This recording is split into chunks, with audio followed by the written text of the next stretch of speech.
We have staff and a constant request for people who are interested in learning this kind of farming. And so we got into the internship, the apprenticeship programs primarily for the benefit of the people who are just literally crying out for it.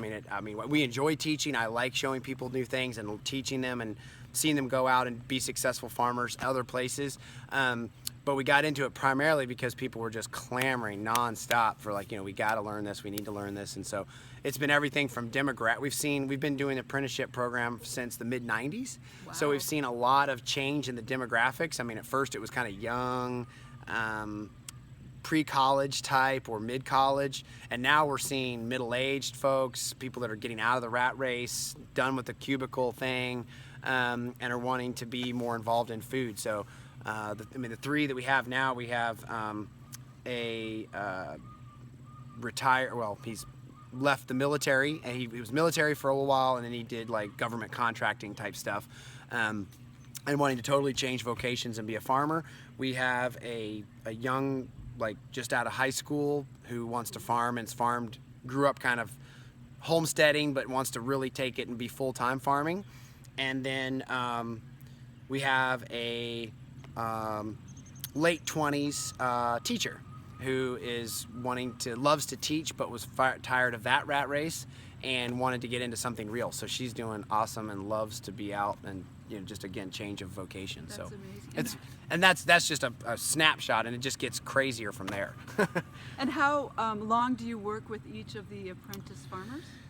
The interns are 5 months commitment here, and it's very learn by doing. It's very hands-on. It's they roll right in, they do what I do and do what we as staff do, and it's very much they master some things, but it's an overview of other things.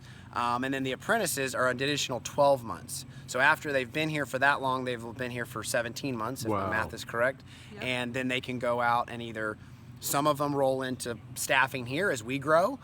Some of them roll into managing farms with us as we grow, as people want us to manage their farms for them. And don't want to farm, they're landowners but don't want to farm. And some of them go on and have farming opportunities elsewhere. So it's just a mix, and whatever happens is, we... Do they live right on the farm here too? Yes, the housing is on the farm. That's yes. important. Commuting here, very. We just drove here from Charlottesville, and it took like 15 minutes from when we thought we were here already. Yes, exactly. It's not on the main drag. No, that's right. But no, it's on-site housing, so we eat together at least one meal a day. They have access to vegetables and meat and everything here.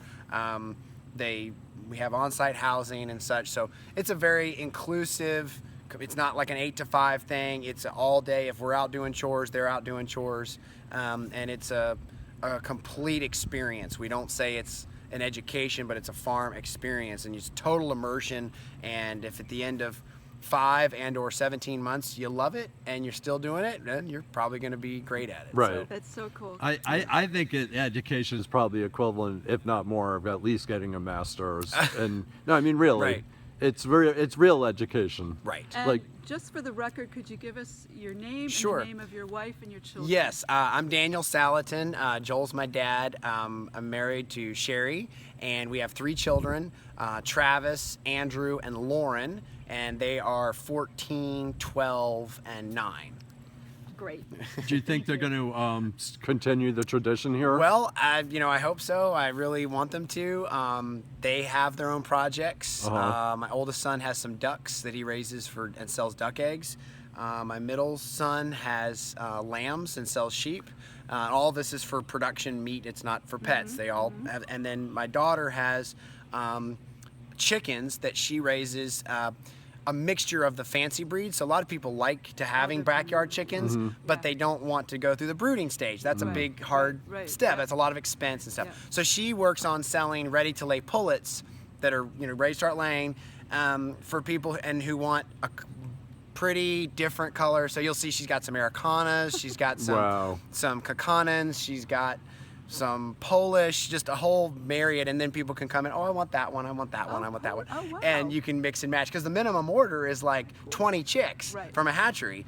So that's a lot. You can't have that in a backyard. So she gets 20, 30 a year and raises them up and then tries to sell them out in just a That's couple. amazing. And she's the salesman of the group, and she really loves. She's the youngest, That's so of course, cool. and she loves the farm, and she's the one who's actually showing the most interest in it, and just says. She's already come up to us and said, you know, I'm gonna do your job someday. So great, Well, I'm good for excited. her. So I hope that's what happens. But The one last question is on Thanksgiving or holidays, Yes. your family must be very popular guests, right? Do they, when they say, you know, when you say should I bring anything, do they actually mention? well, we do. We have a lot of people through the farm, but we typically kind of keep those pretty family oriented on those days. Oh, good. But it is a very humbling and an honoring experience to have sold 1,500 Thanksgiving turkeys. Oh, yeah. And to know that we have a place and that there are At the table. there are 15 plus hundred people sitting down to dinner and are eating something that we did that's here at this farm, and they're eating something that's good for the land, healthy Right. for them, creates a memorable experience for their family, allows us to have a farm that's family oriented, and that's a really special. It makes our Thanksgiving even more thankful. Yeah, that's a great way of putting it.